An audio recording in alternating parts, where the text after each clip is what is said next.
What's up guys, everyone Soze, and I'm going to start this video off by saying something that I know is in the minds of at least 19 other F1 drivers right now.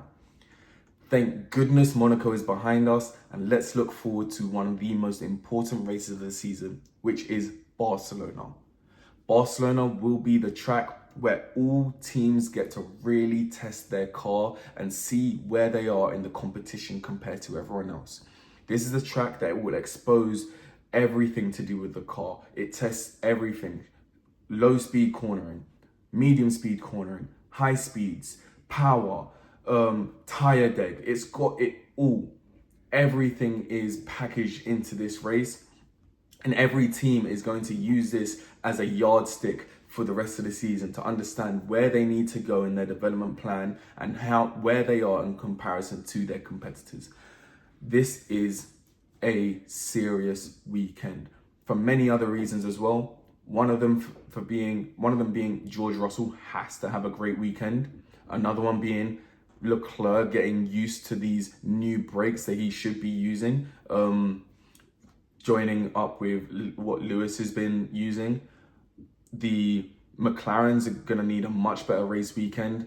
Max is going to want to come back from Monaco, as well as, aside from the front runners, you've got also the midfield battle. All of these midfield teams will want to have a better race. They'd want to have another, Racing Bulls will probably want to keep the momentum going, while the rest of them will probably want a much better race than they had last weekend.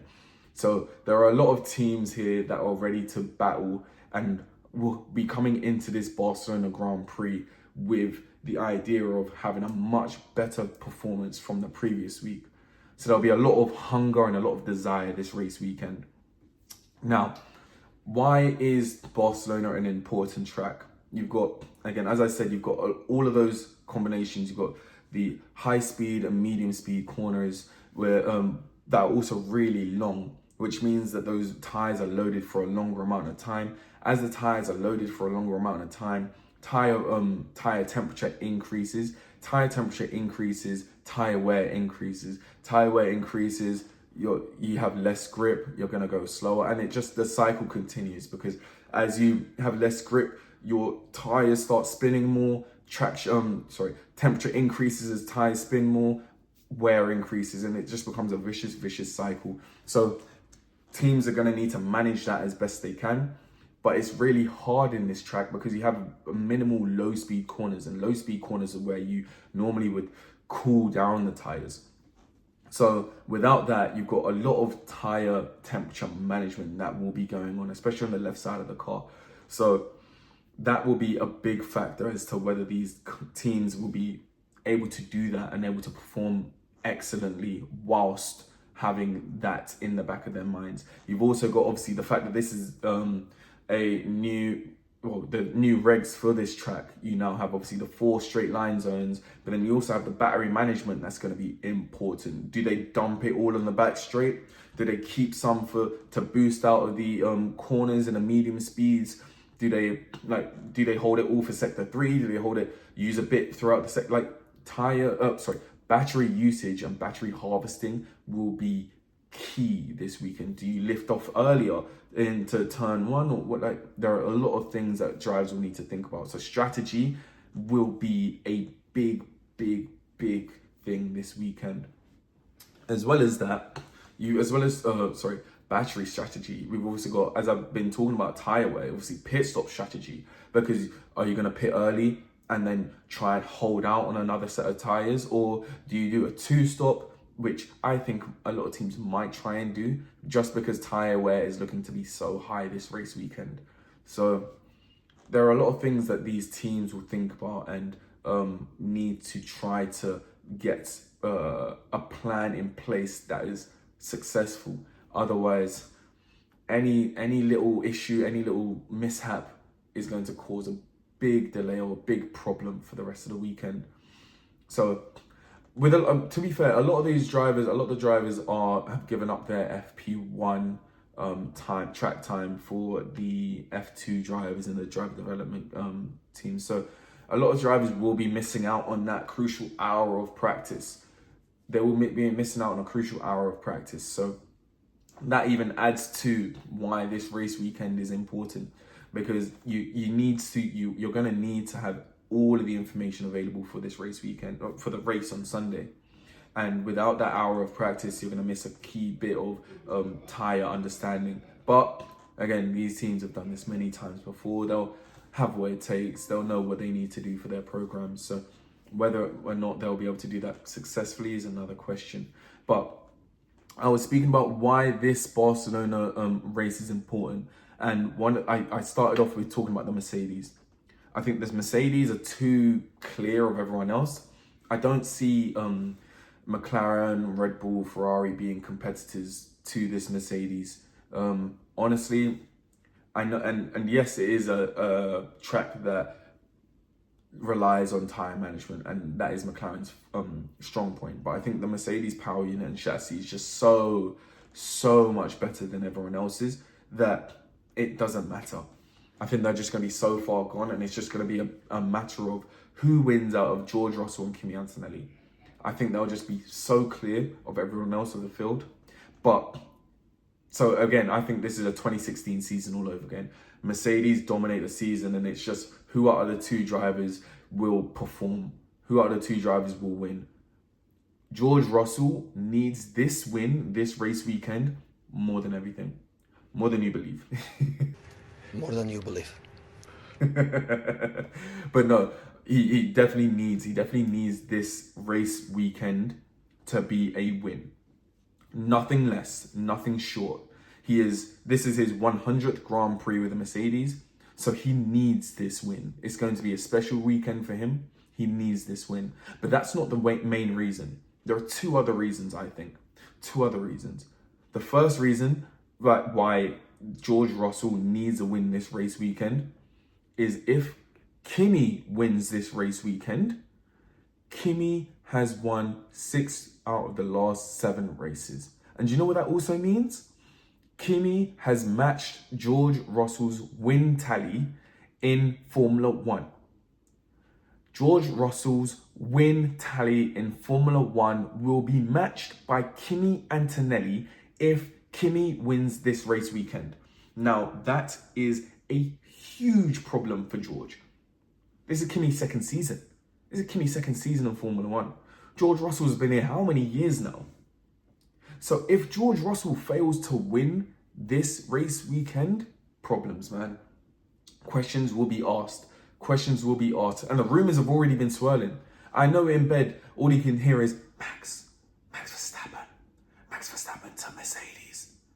Toto Wolff has spoken to Max Verstappen. I don't even think Toto Wolff has categorically denied that he wants Verstappen at Mercedes, which makes it an even bigger task for Russell to perform. But he has to. He has no choice. He's scored 0 points in the last 2 races. And yes, he scored 8 points in the Canada sprint, but the last 2 full races, he scored 0 points. And in that time, Kimi Antonelli has scored 50 points. If George Russell doesn't win and Kimi Antonelli wins again, the momentum is going to be so... I don't think George Russell will be able to overcome the momentum that Kimi Antonelli will have if he wins this Grand Prix. And it's not just good enough for Kimi Antonelli to win and George Russell finish second. It's not. And yes, people may say, oh, well, yeah, he's scored 0 points the last 2 race weeks and second place is a good comeback. It's good, but it's not what's needed. It may be good, but it's not what's needed. He needs a victory. He needs to stop Kimi's momentum. He needs this now more than ever. And yes, he's got the Silverstone race in two races, so he'll probably look more towards that. No. This race right here, this first race where I think it's going to be just Mercedes v Mercedes, he has to deliver. He has to. We'll wait and see whether he can, because Kimi Antonelli, who can stop him? I mean, he obviously last season in 2025, he didn't have a great Catalonia, but this is a different driver. This is a different driver. I don't look at anything that happened last season and relate it to how he's driving this season. This season's a different beast, man. So whether George Russell has enough to stop that, remains to be seen. I can't see Mercedes being competitive, being in a competition with Red Bull or McLaren, but I see Red Bull and McLaren being strong competition for that third place. For that third place and that last step on the podium. And I think all four drivers are in a chance for that podium. And yes, 4 drivers, because Red Bull finally have a second driver who's competent. Red Bull finally have a second driver who's ready to compete. He's not here just to participate and take part. He's ready to actually compete towards the front and really be that competitor that Max needs to help him drive towards a championship again. Hadjar has delivered. Hadjar P3 in Monaco, great from him. Hadjar has shown that in qualifying as well, he's up there or thereabouts with Max Verstappen. Race in, race out, man. Like, this is his first season in Red Bull as well. And credit where credit's due. Hadjar has taken the fight to him so far. I hope he can keep that momentum and bring it to Barcelona, because that will be a really, really good showing that Red Bull are there or thereabouts with their best powertrain as well. They've got the best powertrain in the grid. Although they are disputing the FIA's apparent reports that Ferrari's engine is actually 6 to 8% down on the Red Bull, giving them two opportunities to upgrade their engine, whilst also giving them an increased budget, which Red Bull are not happy about, and Red Bull do not agree with that conclusion. And so there will be more discussions and deliberation over whether those values and those statistics are correct. And then once a decision is made and a verdict's concluded, then those results will be published. And that's when we'll know what direction each team will be really going in their development race for the rest of the season. But with Red Bull having the best powertrain, they have to be there or thereabouts in that podium fight. And to be fair, McLaren also have the Mercedes power, so they have a strong power unit as well. And they are also known for their amazing tyre management. They're also known for their amazing tyre management. So this is one of those tracks that will benefit McLaren in their competition, how they drive really. It's just whether these McLaren drivers are up for it, in my eyes. I think it'll be a strong fight for P3 between all 4 of those drivers, and it's just going to come down to who's able to put in the most consistent lap times.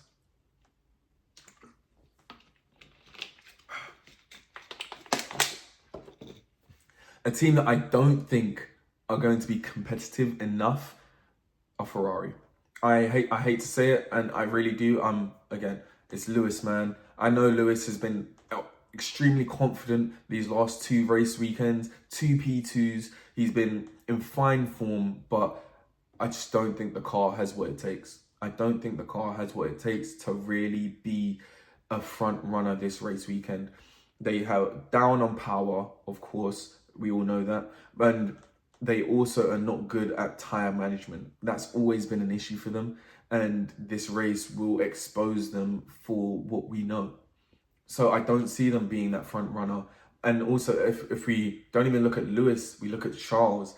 Charles won't even... He'll just be getting used to these new brake discs that he'll be using after his outburst post and during that Monaco Grand Prix. To be fair to him, I've seen a video, which I'll put here, where he's driving down during a safety car and he's actually locked his fronts. And this was just before he had the crash going into the safety car restart. So he was having problems with those brakes. He's not comfortable with those brakes or happy with them. And it looks like he's going to gear more towards Lewis's setup for this race weekend. So whether that bears fruit for him remains to be seen, but I see him more just trying to get acclimated with everything. So I don't see him being front runner pace. Not that the Ferrari really has that anyway. So Ferrari, I hope they prove me wrong. I really hope they prove me wrong, because when Ferrari are positive and when Ferrari are winning, I think everyone is more positive in the F1 paddock and in the F1 community, to be fair. So I hope they can prove me wrong, but from what I've seen so far, I think a P5, P6 is probably what they're aiming for, realistically. Now, if we don't look at those front four teams, you've got another big battle in itself. Williams, Haas, Alpine, Racing Bulls, Audi. Those 5 teams are all in competition right now. That midfield pack, that best of the rest, I love this because you don't actually know who's going to be best each race weekend. Last weekend we saw Alpine so unfortunate with Gasly. So unfortunate. They've obviously appealed, they've exercised their right to appeal, a right to review, which is essentially an appeal. They're waiting for the FIA to conclude or decide whether they have any basis for it. Realistically, the FIA never admit they're wrong. The FIA will find a reason and just say, oh, yeah, well, I mean, yeah, you say this, but distance, we have these conclusive evidence, and I mean, other people were penalized for the same thing. And the other thing, the other issue with this appeal is if the FIA do decide to say that they were wrong for giving the penalty, then it opens a whole can of worms, because then do you say George Russell shouldn't have gotten his penalty? Because George Russell got a drive-through penalty because he didn't serve his 5-second penalty for speeding in the pit lane. So if you're saying that Gasly's speeding in the pit lane is removed, then do you remove both his George Russell's drive-through penalty and his 5-second penalty? Do you remove the penalties from Hamilton, Oscar Piastri, Colapinto? Like, it opens up a whole can of worms that the FIA are not ready to do. And if they are going to recant their decision on Monaco, then we can even go further back and further back. So I don't see the FIA making a decision that is in the favour of Alpine. And I think Alpine really just need to get their head down and focus on having a great weekend this race weekend. They just need to make sure that this race weekend is one where they get another double points finish, another strong finish, another strong showing. Haas had a great start to the season and have completely fallen off. I'm not too sure what's going on there, but they are going to need another big weekend. And what better place to do it than the weekend where the car is tested in every aspect? Barcelona. So they're hoping Oli Behrman and Ocon will definitely hope to have a better race weekend than they did in Monaco. Williams, obviously, it signs his home race for starters, so he's going to want to have a much better showing. But also, they didn't have a great performance, a great weekend at Monaco. Tried to do their little trick that they did the previous year with the holding up play, where one driver does the pit, and it didn't really work out. So they're going to want to have a much better showing. But they have been improving throughout the season, which is good to see. So whether they have enough momentum to deliver another performance in Barcelona, we'll wait and see. Audi was so unfortunate. I mean, unfortunate, but it was rightfully penalised. Hulkenberg's penalty for his collision in Monaco dropped him out of the points. Unfortunate, but it was deserved. So they're going to want to have a much better showing again. Bortolotto's going to want to get into the points and really show where that Audi is in comparison to the rest of the constructors. You've got the Racing Bulls, who had a double points finish, a brilliant double points finish in Monaco. I've been really pleased with how Lindblad and Lawson have been performing so far this season. Lindblad in particular being the young new driver, but he's been able to really show that he's worth his salt and he's really here to compete and really fight for his seat this season in Racing Bulls. So big credit to him. And finally, I think that's all 5 of them. That's all 5 of those teams. So we've got a lot to watch, not only just in the front, but also in this midfield. Everything, there's no point in this race where I think you should really be taking your eyes off anywhere. The only thing that I'm not looking forward to is the potential idea of these cars being lapped so soon. I know that the gap is huge and the gap from the fastest car to the slowest car is quite significant, but hopefully they can keep on the same lap for quite a decent amount of time so that we can see more overtakes and more action throughout the race. But I feel that there will be a decent amount of action between the different groups, the front runners, the midfield pack, and then obviously you've got the battle of the best of the worst with Cadillac and Aston Martin. One of these two, Aston Martin getting their first points in a season last weekend. Congratulations to them. But unfortunately, it was at the cost of Cadillac, who almost got their first points in F1. But Perez made a rookie mistake and he was outside of position in his grid box for the restart, which caused a penalty post-race, and they lost it. It's fair enough. Cadillac, though, are positive. They're thinking positively going into this race. But as we know, Barcelona is the true test to see where you are.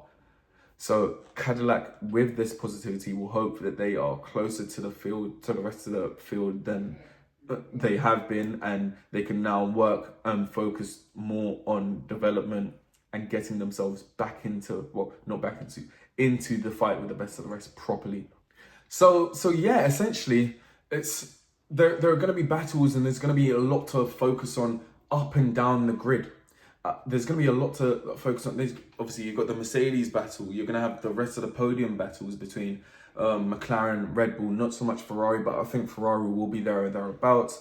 I just don't think they have enough to really actually fight for that podium, but I think they'll be there or thereabouts. Then you've got the midfield battle. Who's going to come out and be the best of the rest in that group? And obviously you've got the back end, who's going to be the best of the worst. There's a lot to think about and a lot to look forward to this race weekend. And I, for one, am excited. I think Kimi Antonelli will be... Here are my predictions. Before I end, last predictions. Kimi Antonelli for pole. Kimi Antonelli for a race win. Podium, I'd say Kimi Antonelli, Max Verstappen, George Russell. In that order. I don't see George Russell getting his head right. Even though he has to, I don't see it happening. So I think the surprise package probably will be Racing Bulls. I feel like Alpine will more or less be expected to be the best of the rest because they've got the Mercedes power. But I think the Racing Bulls might surprise us and really be that package that everyone's like, wow. Especially with their new livery. They have to perform with that new livery. That livery is a beaut, by the way. If you've not seen it already, it's up here. That livery is a beautiful piece. They haven't missed this season with their liveries. It's great to see. But yeah, and I also think there'll be at least one safety car. At least one. It's just inevitable with the amount of gravel traps and everything, and obviously these new regs, these new battery power usage. I think there'll definitely be a safety car at one point. So yeah, that about rounds it up. If you guys could give me a like, follow, subscribe, comment, any interaction, I'm always here. I love talking to you guys. I love the community and everything that we do. Let's keep it going. Race weekend, I'm gonna be live on TikTok on, I believe, Sunday at the very least. I might even do Saturday for the qualifying, but Sunday for the race, I'll definitely be there. So definitely watch along and I'll be there. F1 Soze on all socials, TikTok, Instagram, Twitter, Facebook. I'm there. So appreciate you guys. Take care. Love.